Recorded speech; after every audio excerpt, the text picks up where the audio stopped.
जब से भारतीय जनता पार्टी की सरकार उत्तर प्रदेश में आई है, उन्होंने प्रशासन और सरकार का साथ लेकर के पहले तो झूठे मुकदमे लगवाए और कई ऐसे मौके आए हैं जहां पर प्रशासन ने और शासन ने मिलकर के समाजवादी पार्टी के कई सदस्यों की सदस्यता ली है। आप याद कीजिए, मोहम्मद आजम खान साहब, उनकी सदस्यता गई, उनके बेटे अब्दुल्ला, उनकी सदस्यता गई।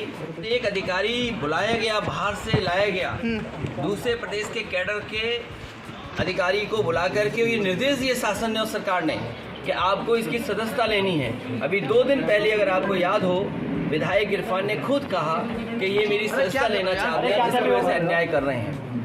उत्तर प्रदेश में समाजवादी पार्टी के कई सदस्यों की सदस्यता इन्होंने बीजेपी के लोगों ने ली है। आज कांग्रेस के पार्टी के सबसे बड़े नेता की सदस्यता गई है।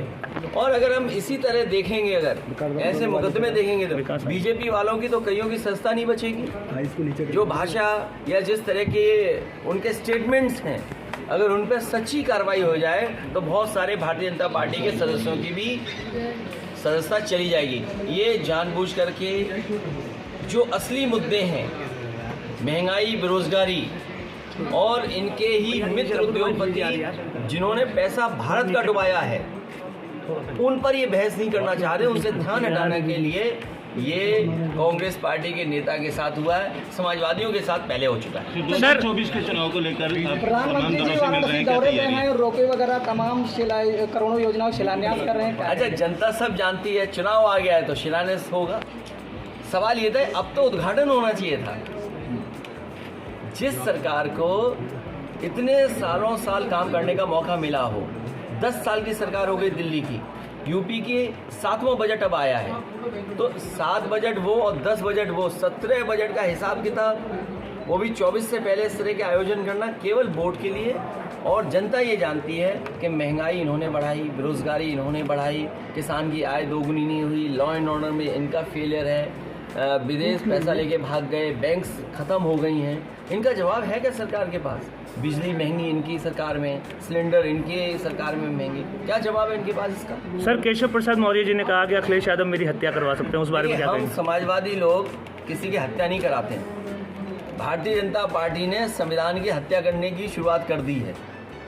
और जहाँ तक हमारे जो डिप्टी सीएम हैं, डिप्टी सीएम को कोई मरवाने वाला नहीं है। उनका झगड़ा तो मुख्यमंत्री जी से है। अगर उनको जान का खतरा हो, कुर्सी का खतरा हो, तो वो किससे है?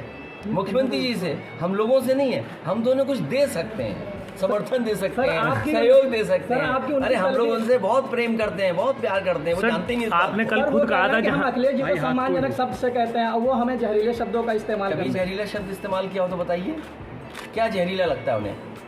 मैंने कोई जहरीले शब्द से उन्हें कहा हो तो बताओ। हम तो यही कहते हैं कि उनको सम्मान मिले। हम तो यही कहते हैं कि उनको सम्मान मिले। हम सब लोग उनको बहुत प्यार करते हैं और इतना प्यार करते हैं, 100 विधायक वहाँ से ले आए वापस इधर। आपने सर कल कहा था कि जहाँ आप जाते हैं वहाँ से आप जो सारस है वो ले गए, वन विभाग ले गया। आज आप यहाँ पे आए हैं तो क्या इन कार्यकर्ताओं के साथ भी कुछ हो सकता है सर? देखिए, सारस हमारी स्टेट बर्ड है जी।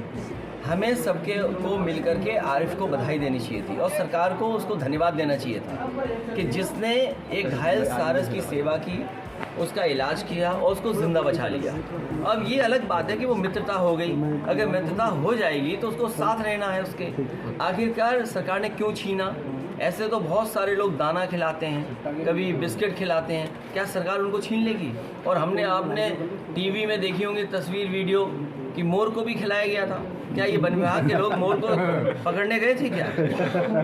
हमारे आपके घरों में, गांव में मोर आ जाते हैं, तो क्या उन सब पक्षियों को पकड़ लोगे आप? ये कहाँ का कानून है? उसने पकड़ा नहीं था, वो सेवा कर रहा था और अपने खेत में खुला छोड़ा हुआ था। अगर कहीं भी कैद किसी ने बताया हो तो बताइए। नेताजी, रोडवेज बस की वीडियो वायरल हो रही है, रोडवेज बस की वीडियो वायरल हो रही है कि ड्राइवर जो है इतनी जिंदगी लेके जा रहा है, गियर इतना तेज लगा रहा है, उस पर क्या कहना है आपका? यहाँ ही टक्कर हुई थी एक गाड़ी की अभी कुछ दिन पहले नोएडा के टर्नों में। तो ये तो सरकार की जिम्मेदारी है कि समय समय पे ट्रेनिंग दें और समय समय पे उनको जानकारी और जागरूक करें। पिछले बार आप आए थे तो इनका रिपोर्ट जब बनाएंगे जब पैसे देंगे आप। 25,000 सर नोएडा में ये मैं आपसे ये कह सकता हूँ, और आप में से बहुत सारे लोग जानते होंगे कि करप्शन इतना किसी सरकार में नहीं हुआ। बीजेपी की सरकार में भ्रष्टाचार का हर रिकॉर्ड टूटा है, और ये फेक इनकाउंटर की खबर आना पहली बार नहीं हुई है। याद कीजिए, आगरा में एक बार पुलिस के लोग तय कर रहे थे कहाँ पर गोली मारने में कितना पैसा वसूला जाएगा, और इसी शहर में यहीं पर याद कीजिए सबसे पहला फेक इनकाउंटर एक हुआ था, जिसके बगल के जिले में थी सुमित गुर्जर की। उसके बाद एक सुमित यादव का यहाँ हुआ, जिसको आज भी जितेंद्र यादव, जो अभी भी नहीं चल पा रहा है। तो क्या ये जानकारी में नहीं है? जब कभी भी जांच होगी सुमित गुर्जर के केस की, जब कभी जांच होगी यहाँ पर जो एक ट्रेनर था जिम में, उसकी बहुत सारे अधिकारी लोग जेल जाएंगे। सर पहले जब आपकी सरकार थी, आप कभी गौतम बुद्ध नगर नहीं आए, मगर अब जब सरकार नहीं है, पिछली देखा नहीं होगा, मैं तो कई बार आया था। नहीं, सरकार के समय में नहीं आए सर कभी गौतम बुद्ध नगर। देखिए, यहाँ पर मुख्यमंत्री को रहने की कोई जगह नहीं थी।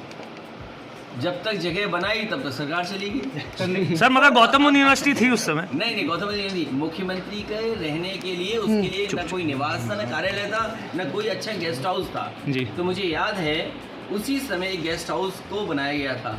सर, जब तक बनकर के तैयार हुआ हमारी सरकार चली गई। अब उसको देख भी नहीं सकते, उसको तो बर्बाद कर दिया सरकार। सर फारूक अब्दुल्ला साहब ने कहा है राम सिर्फ हिंदुओं के नहीं, जो लोग ये कहते फिर रहे हैं कि राम सिर्फ लाइट उन्हीं बंद के कर हैं, लेते भाई। वो राम से प्यार नहीं करते, हैं? सत्ता से प्यार करते हैं। देख रोशनी देखिए नहीं आ रही। भगवान की कोई सीमा नहीं है, कोई बांध नहीं सकता है।